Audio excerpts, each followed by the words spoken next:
Muito prazer. Meu nome é Paulo.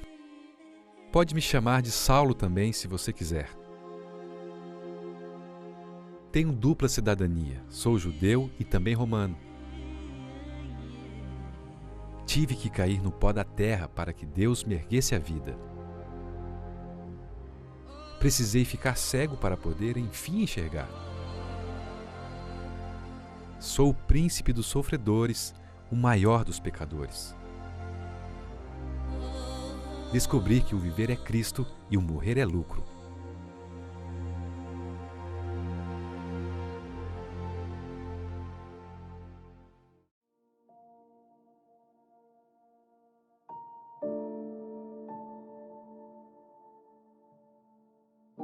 Bendito seja o nome do Senhor. É um prazer estar com você.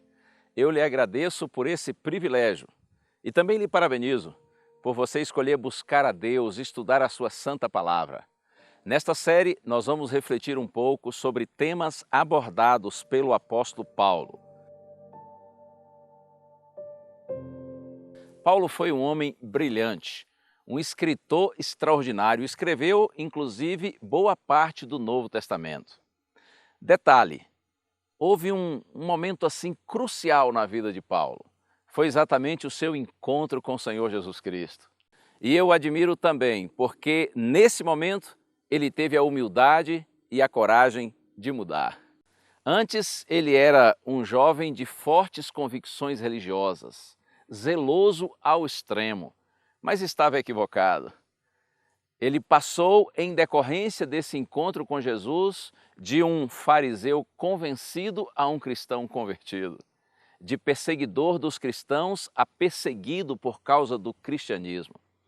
Eu quero orar com você, pedindo a orientação do Senhor para toda essa série de estudos.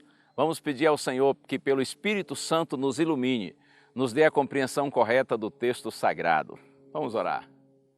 Senhor Deus e Pai querido, eu te agradeço, Senhor, por essa oportunidade de compartilhar a Tua palavra com os Teus filhinhos. E nessa hora te peço, Pai, que Tu nos ilumines, para que tenhamos a compreensão correta da Tua palavra. Nós oramos com gratidão e louvor, no nome santo de Jesus. Amém.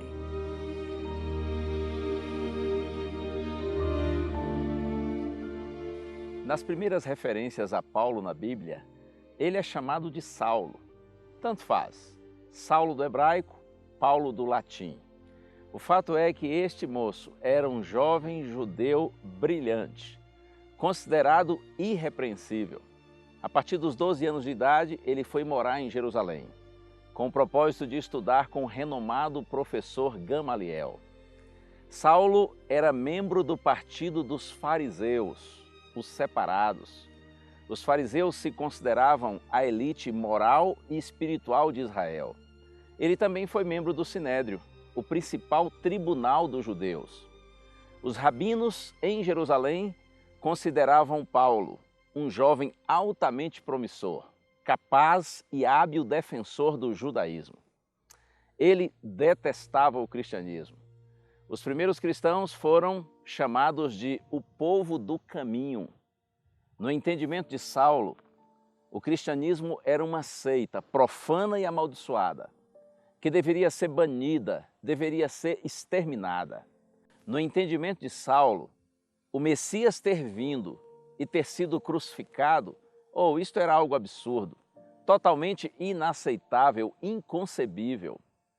Por isso é que ele detestava os seguidores de Jesus Cristo. Na medida que o cristianismo ia se expandindo, o pensamento dele era: ou nós acabamos com o cristianismo, ou o cristianismo vai acabar com o judaísmo. É matar ou morrer. É por isso que está escrito aqui no livro de Atos dos Apóstolos, capítulo 8, verso 3, está escrito assim: Saulo, porém, assolava a igreja, entrando pelas casas e arrastando homens e mulheres, encerrava-os no cárcere. E no capítulo 9, versos 1 e 2, está escrito: Saulo, respirando ainda ameaças e morte contra os discípulos do Senhor, dirigiu-se ao sumo sacerdote e lhe pediu cartas para as sinagogas de Damasco, a fim de que, caso achasse alguns que eram do caminho, assim homens como mulheres, os levasse presos para Jerusalém. Veja que, em sentido figurado, ameaçar e matar os cristãos eram como o próprio ar que Saulo respirava. Porque, como eu já disse, no entendimento deles, o cristianismo era uma seita amaldiçoada, que deveria ser banida. Foi com esse intuito que, ao seguir para Damasco, ele pediu ao sumo sacerdote que lhe desse autorização para que, encontrando em Damasco alguns cristãos, ele pudesse prendê-los e levá-los para Jerusalém.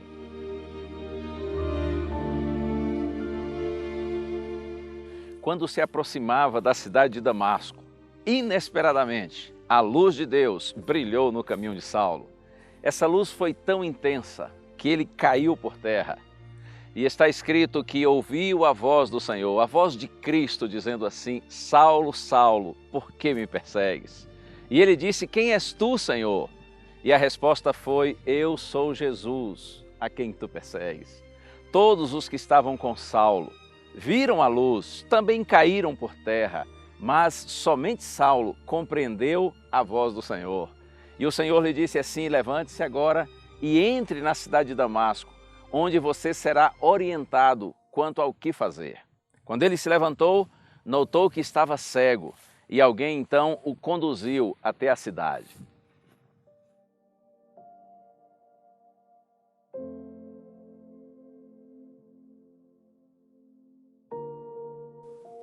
Em Atos dos Apóstolos, capítulo 9, verso 9, está escrito que ao Saulo chegar a Damasco, esteve 3 dias sem ver, durante os quais nada comeu e nem bebeu.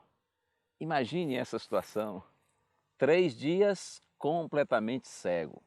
E durante esse período ele esteve em jejum, nada comeu, nada bebeu. Eu não tenho dúvida de que foram dias de profunda reflexão.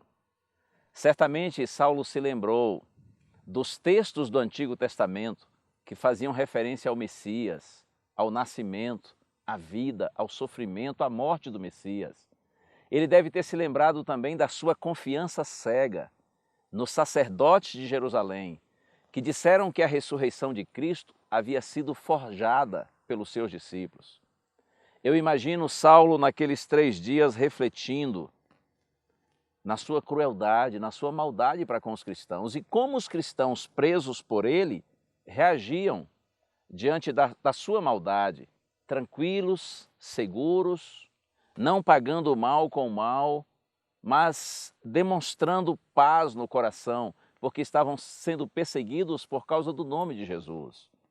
E certamente, é claro, ele se lembrou de Estevão, o primeiro mártir cristão, que foi apedrejado na sua presença e com seu consentimento. Mas antes de morrer, Estevão fez um veemente discurso, um sermão apelativo, onde ele mostrou para os judeus de que de fato Jesus Cristo era o Messias prometido.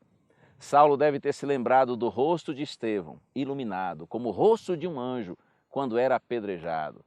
Ou certamente ele pensou na sua incredulidade, pensou na sua frieza, na sua racionalização, ao desprezar o Evangelho, ao desprezar a própria palavra de Deus, as Escrituras.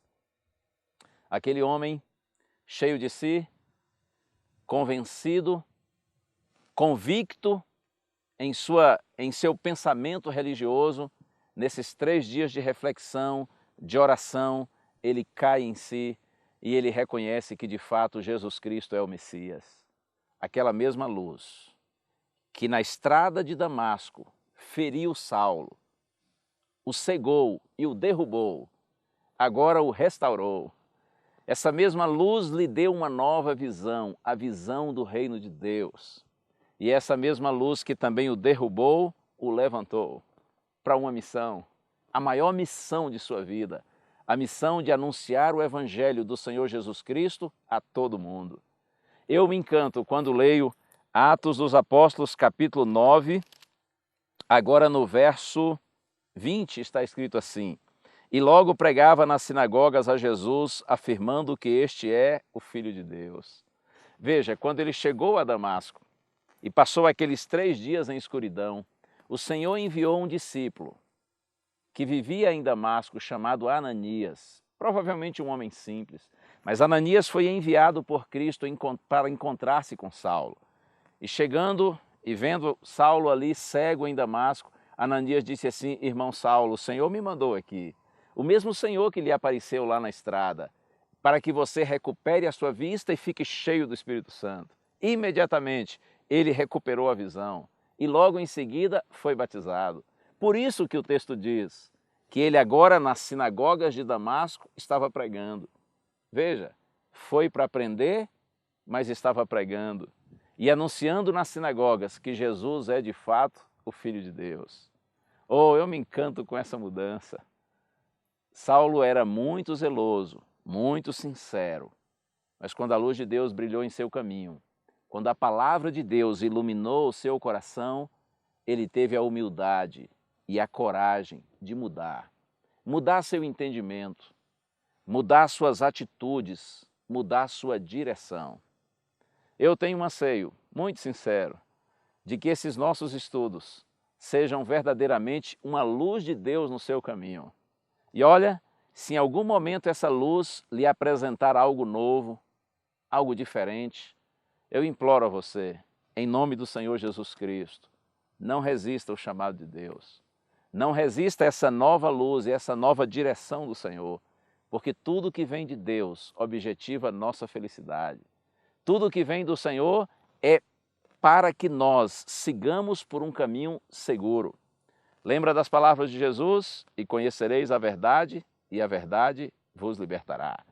Sejam esses estudos, seja essa revelação da palavra de Deus, verdade e luz nos seus caminhos. Esse é meu desejo sincero. A graça do Senhor Jesus Cristo e o amor de Deus e a comunhão do Espírito Santo sejam com todos vós.